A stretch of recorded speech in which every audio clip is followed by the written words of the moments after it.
Kembali lagi kita lanjutkan perbincangan Bang Firman. Seberapa siap pada hari esok ya berarti ya? Iya, besok. Nantinya 19 orang ini nih Bang. 19 orang ini dan kan mau menghadirkan Kapolda, mau menghadirkan juga menteri juga gitu.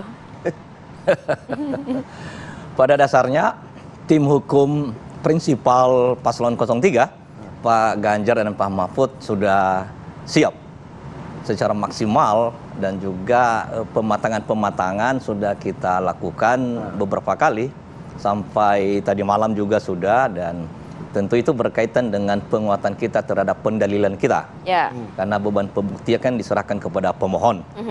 Dan besok hari Selasa ini agendanya tunggal tapi berkategori 2, yaitu pemeriksaan pembuktian, keterangan saksi dan ahli dari pemohon, dan juga pengesahan alat bukti tambahan.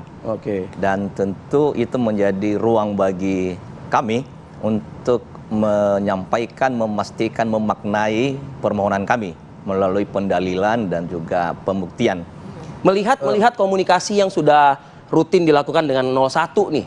Nah, di 03 sendiri apakah juga sama, ada IT-nya, ada administrasi, ada ekonominya juga, ada hukumnya juga. Jadi instrumen saksi ini, instansi saksi ini kan 2 ya. Kalau istilah umum sebetulnya ada saksi ahli, saksi fakta. Kalau menggunakan nomenklatur dari Mahkamah Konstitusi, saksi dan ahli. Dan jumlahnya juga sama dengan para pihak, tapi ada 2 basis yang kami kedepankan ya, yaitu soal kualitas. Bobot kesaksian itu harus mengkonfirmasi, memastikan, memaknai apa yang menjadi permohonan kita, apa yang menjadi dalil kita, apa yang menjadi materi yang kita mohonkan kepada mahkamah. Apa itu, Bang Firman? Yang kedua, yaitu tentu juga demikian juga ahli, dari perspektif ahli tentunya dari berbagai disiplin ilmu. Hal yang kedua adalah soal jumlah. Sesungguhnya 03 menginginkan lebih banyak, tapi kan terbatas waktu disediakan oleh mahkamah, dan lagi juga jumlah yang dihadirkan juga terbatas. Ada juga saksi dari para pihak yang lain. Oleh karena itu ini semakin membuat tim hukum dari Paslon 03 mematangkan ini bobot kualitas dari setiap saksi. Dan itulah yang kita tunggu besok. Siapa itu, dari mana itu, tentu besok itu kami sampaikan, sebab kalau kita menyampaikan siapa, namanya siapa, mahkamah bisa tersinggung. Kita hormatilah mahkamah. Jangan ketinggalan Bang Firman. Kalau Mas Aji aja di 01 itu kode etik lah. Iya, backgroundnya disebutkan loh tadi itu, administrasi, ekonomi. Ada yang dari berbagai latar belakang, ada ya disiplin ilmu, tentu juga yang berpengalaman, dan kita lihat juga figur-figur yang kredibel, yang berbasis pada integritas dan moralitas. Karena kita ingin memberikan kejenian kabul dan kemuliaan hati nurani dalam ruang persidangan, karena sasaran kita sesungguhnya adalah bukan soal pendekatan siapa kalah siapa menang, tapi mengungkapkan kualitas dan kebenaran, dan itu berbasis pada kualitas, sehingga ini harus ditandai dengan kehadiran saksi ahli misalnya yang kredibel, yang berpengalaman, yang memberikan perspektif pencerahan, bahwa nanti itu mahkamah atau melalui hakim-hakim menjadikan itu sebagai patokan untuk menerima permohonan 03, tentu kita syukuri sedemikian rupa. Ada nggak mungkin nanti melihat dari persidangan 01 dulu, mungkin setelah itu dari 03 akan melengkapi yang belum dihadirkan di 01? Itu bukan hanya kejadian di 2024, sejak 2004 juga. Kebetulan saya ikut tim terus ini di Pilpres. Saya udah 5-6 kali lah ikut dalam tim. Ini senior juga nih. 2004 itu banyak malah pasangan calon, 5 pasangan calon. 2009 3, 2014 2, 2019 2, 2024 menjadi 3 pasangan calon. Nah, dinamika itu, dialektika itu sudah ada.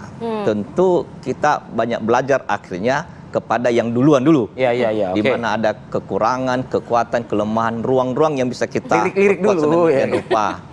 Jadi ini bukan soal siapa duluan, siapa belakangan, tetapi paling tidak ada perspektif yang menjadi masukan bagi kita, termasuk juga mungkin bagi termohon dan terkait juga. Itu jadi nggak Jenderal Bintang 2 hadir kata kuasa hukum Paslon 03 ini? Termasuk juga seperti pernyataan kami dalam posisi bukan menjawab itu, bukan mengatasi itu. Ya, makanya saya konfirmasi nih Bang Firman. Bung Arief tunggu besok lah hari persidangan itu. Tapi khawatirnya sama kayak yang dialami Mas Aji. Ada yang mengundurkan diri. Ada yang mengundurkan diri gitu loh. Ya kalau soal saksi-saksi dari kita bukan hanya ada, banyak yang bukan hanya mengundurkan diri, malah dimundurkan oleh pihak-pihak yang lain. Waduh, dimundurkan? Tentu itu berkaitan dengan soal posisi saksi ini mungkin bisa mengungkapkan hal yang benar. Nah, bisa yang disentuh Siapa adalah yang membungkam ini? Siapa? ya tentu ada pihak-pihak terkait yang berkepentingan dengan itu. Kita tidak mau duda, tapi ada. Jadi misalnya begini. Tapi ada ya. Yang disentuh itu kan bukan saksinya aja, Oke. keluarganya. Oh, oke. Titik lemah orang itu kan di keluarga. Saya juga mau dalamin juga tuh soal Nah, itu ke jadi Mas Haji. ada model bentuk jenis merayu, mengintimidasi, Ya. berbagai Oke. pola pendekatan. Tapi Oke. namun demikian kita fight Oke. karena masih banyak juga saksi yang bersedia terpanggil untuk menjadi Mas Haji. saksi ahli dan saksi fakta. Mas Haji juga mengalami juga yang kondisi yang disampaikan oleh 03 ini? Iya banyak. Apa, intimidasi? Saksi-saksi fakta yang kami temui gitu, misalkan kan biasanya mekanisme yang kita pakai pertama kan mengkonfirmasi via telepon gitu ya, lewat teman-teman yang ada di daerah, lalu kita telepon langsung, lalu kita datangi. Nah, ketika didatangi beliau oke, saya bersedia Pak, bla bla bla, kita minta kesediaannya secara tertulis, lalu kita foto, kita videokan begitu, sudah lengkap tuh barang. Tapi kemudian kita balik dan mepet ketika kita mau Last minute. mempersiapkan untuk detik-detik ke Mahkamah Konstitusi, tiba-tiba dia mengatakan tidak jadi, tidak Apa bersedia. Berbagai alasan. Kalau dibilang Kecurigaannya tadi, ya kecurigaan kita termasuk diantaranya intimidasi tentu saja. Siapa yang Karena melakukan? memang ada beberapa saksi kita di lapangan itu tiba-tiba ada keluarga yang dari birokrat mendatangi untuk minta dirayu untuk nggak usah. Dari birokrat. Misalkan begitu ya. Lalu ada Jadi juga ada gangguan juga, ada intimidasi juga sama seperti Nol. ya ada juga yang tiba-tiba didatangi oleh pihak aparat gitu. Ada juga kita mengalami hal yang seperti itu. Pagi ini Anda mau nuduh siapa gitu?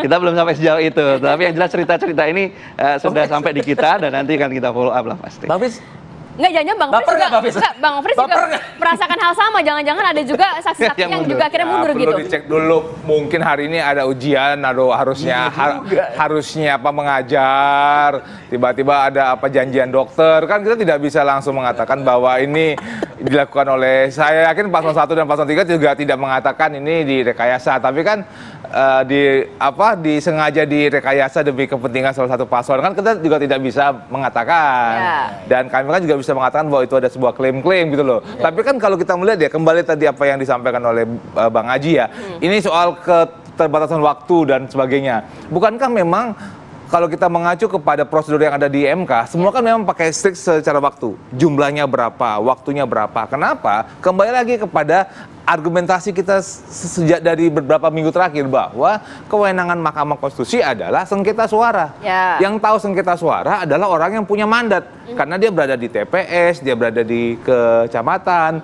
Kalau kemudian dibilang Bang Haji bahwa seakan-akan susah apabila menghadirkan saksi yang tidak punya mandat karena apa yang mau diklaim oleh paslon 1 dan paslon 3 sesuatu yang terjadi di luar TPS. Ya. Nah, sehingga tentu saja itu punya persoalan pada saat harus bagaimana kita mengecek kualitas daripada si saksi. Ya. Oleh karena itu memang saya mensupport apa yang disampaikan oleh Bang Firman. Mungkin jangan-jangan bukan persoalan seberapa banyak saksinya, tapi kualitas daripada saksi atau ahli yang mau disampaikan. Bagaimana Bang Firman? Cocok nggak ya? Cocok kan? Iya kan? Kualitas dari informasi yang disampaikan gitu loh.